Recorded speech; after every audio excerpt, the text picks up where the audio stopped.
Right, here we are inside the wonderful PT Cruiser, just waiting for an MOT for it. But that's not the reason for today's video, because I've been waiting a week because I wanted to see what the response was. So, last week, British Gas declared that their profits had gone up from 72 million to 742 million. Lovely for them. And I wanted to see what the response was from A, MPs, and B, mainstream media. And so I waited a week to give them chance to respond. Nothing. I've searched Twitter, I've searched Google, I've searched Facebook. And all I could find on Twitter was one socialist MP who said she thought it was disgusting. Now, it's very rare for me to agree with a hardcore socialist who's probably got a bust of Arthur Scargo on her mantelpiece that she strokes on a daily basis. But nevertheless, she was the only one. And this is what grips my shit. All we've heard for years from MPs and the mainstream media is fossil fuels are bad, you gotta drive a milk float. Fossil fuels are bad, you gotta drive a milk float. The planet's dying, blah, blah, blah, blah, on. Every day rammed down our throats. So, the biggest fossil fuel user in Britain makes a huge profit, let's face it, off the back of us paying 6 times what the normal amount is for our gas bills, and no one bats an eyelid. I mean, imagine the press conference. So, Mr. Sunak, where do you stand on climate change? Oh, climate change is the most important thing facing our blah, blah, blah, blah, blah, blah. And, you know, the planet's dying and CO2 and blah, blah, blah, blah, blah. And if we don't get to net zero by 2050, we're all going to be swimming in our own puke and blah, blah, blah, blah, blah. And we're all going to die. The planet's going to burn. Yes, Mr. Sunak, yes, we understand that. And the United Nations agree with me, and the World Health Organization and Klaus Schwab, etc., all agree with me that climate change is the most important thing. Yeah, so where do you stand on British Gas making an extra 700 million last year? I wish I had some tumbleweed. Should have got some tumbleweed. Where do you buy tumbleweed? If I could get some tumbleweed, then tumbleweed would currently be blowing through. Oi, Sadiq Khan, you're making everyone go round on their burning buses and electric scooters and stopping people driving. Well, not stopping people driving, just penalising people. Yes, well, you know, clean air is very important, isn't it? Yes, and, you know, fossil fuels are killing the planet. Yeah. Where do you stand on British Gas making 700 million? I mean, there probably is tumbleweed in London on a Sunday. In the city, at least. So, complete silence. And this is why I get so pissed off with the whole milk float debate. Because it is a debate, let's face it. It's now turned into, it's not so much a rule anymore. It's turned into a Betamax video recorder. That's what the milk float is now. It's the Betamax. And it's a case of, are we going to be made to stick with the Betamax? Or are the people going to decide and we're going to end up with VHS? Because it happened. Difference being, I never had a Betamax video recorder. We were late adopters to VHS in our house. Father was old school. Apparently the Betamax was better than the VHS. But the VHS caught on because it's what people wanted and what people bought. And it became the norm. The mini disc was better than the CD. Don't see any mini discs anymore, do you? You still get CDs. There's a CD player in the Chrysler PT Cruiser. So the milk float is the Betamax video recorder of the 2020s. That much is becoming established. And purely through people saying, I don't want that shit. I ain't going to buy that shit. And it doesn't matter how many incentives you give people, how much you slash the prices, and how much you try and force people through legislation and stupid rules like the zero emissions vehicle mandate, it ain't happening. Car manufacturers have already worked that bit out. They're already going to hydrogen as an alternative and synthetic fuels and everything else.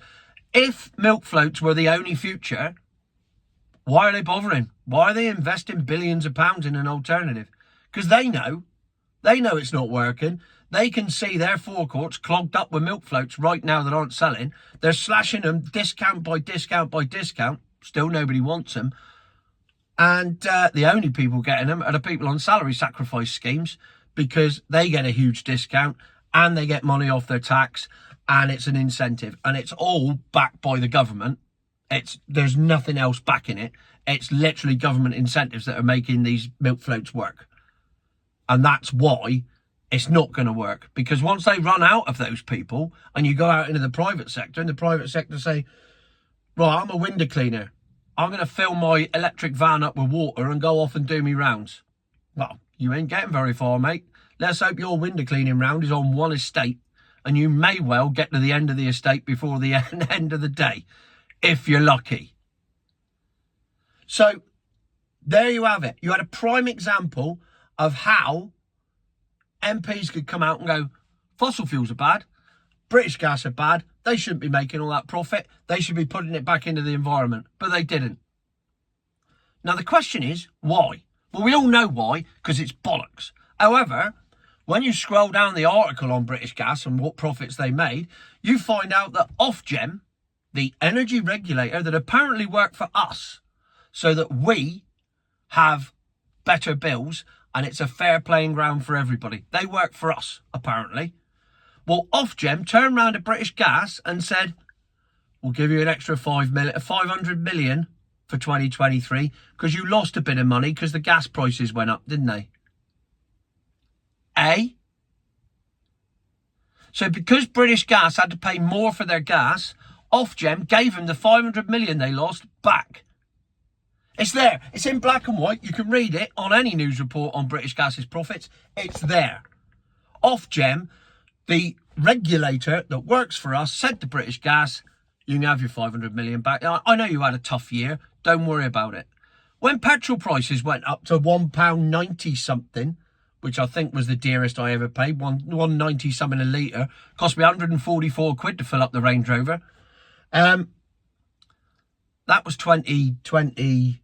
Was it 2022? We had the fuel prices go up, or 2021? I don't know. It was all, with lockdown and everything else, it all became a mishmash, didn't it? Anyway, whenever that happened, I don't recall anybody from any Ofgem, Ofcom, or any off thing saying to your average consumer in the street, here, you paid too much for petrol that year because petrol prices went up. Don't worry, we'll give it to you cheaper next year to make up for it. Didn't happen, did it? And why not? Because it's jobs for the boys. It's very simple. British Gas probably donate a bit of money, and everybody in the higher echelons of Parliament has probably got shares in Centrica. Centrica, who own British Gas, remember, made 3.1 billion last year. 3.1 billion, not million. And British Gas is a small part of that. So they made 3.1 billion. British Gas part only made the 72 million. That's all right. We'll give you another 500 million to make up for that. That will sort you out.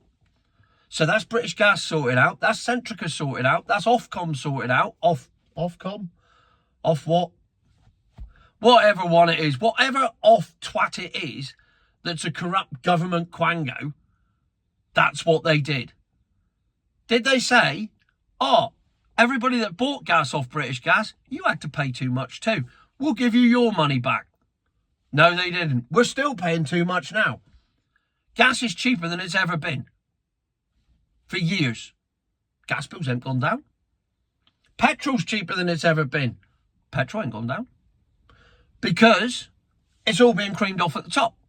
And it's being creamed off at the top by the very people who are supposed to be on our side. And they're encouraging the creaming off the top. They're actually going to them and saying, I'll tell you what, you've had a bad year. Here you go, have 500 million back. It's just crazy. And then they got the audacity to stand there and say, yeah, we've given one of the biggest fossil fuel burners in the world 500 million quid because they've had a tough year. But you need to get rid of your old car that's been on the road for 25 years, does nothing wrong and has paid for itself and no longer harms the environment.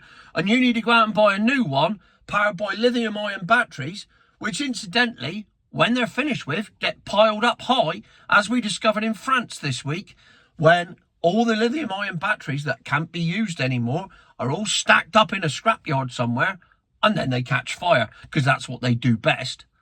And then suddenly you've got 700,000 batteries on fire. How many batteries are in a milk float? Let's say 50. 700,000. That's a lot of milk floats. And all their hard work has been undone. All you people out there driving a milk float going, I'm saving the planet. Out in France now, there's a fire burning that'll carry on for weeks if lithium-ion fires are anything to go by. There's currently chucking out more pollution than you're ever going to save in the 10 years. In the 3 years that you drive your milk float before you hand it back after the lease is finished and don't get another one because you've worked out shit too. So that's the world we live in, where politicians say one thing, do another. That's nothing new. But when they bring in rules that say that you have no choice, you must, by 2030, you can only buy a milk float, nothing else will be available. But in the meantime, we're going to continue not only giving money to the fossil fuel people, we're actually going to go to them and go, wow, you've had a bad year. Here you go. It's like going round your granny's house and saying, Granny, I've had a bad year. Oh, here you are. Here's 10 quid for some sweets. That's what we're doing. Oh, you've had a bad... I can't believe it. I just find the whole hypocrisy of it just mind-blowingly shit. And yet, there are so many people that still believe it. And that's the bit that's unbelievable. They still believe that they're saving the planet. Do you know how many coal-fired power stations China's got now? 1,200. We're shutting down our last one in the UK because that's going to make a hell of a difference, isn't it? As fast as we can shut down one, they're building 20. And when it goes up in the sky, it all ends up in the same place. It's not like we've got our own bubble. This isn't the Simpsons movie. They haven't put a dome over Great Britain. And all this just so we can produce shit cars that aren't as good as what we had in the first place. Anyway, I feel better for getting off that off my chest. Hopefully you do too. And I will see you in the next milk float very soon. Don't forget to hit the subscribe button. Thank you very much. Cheers.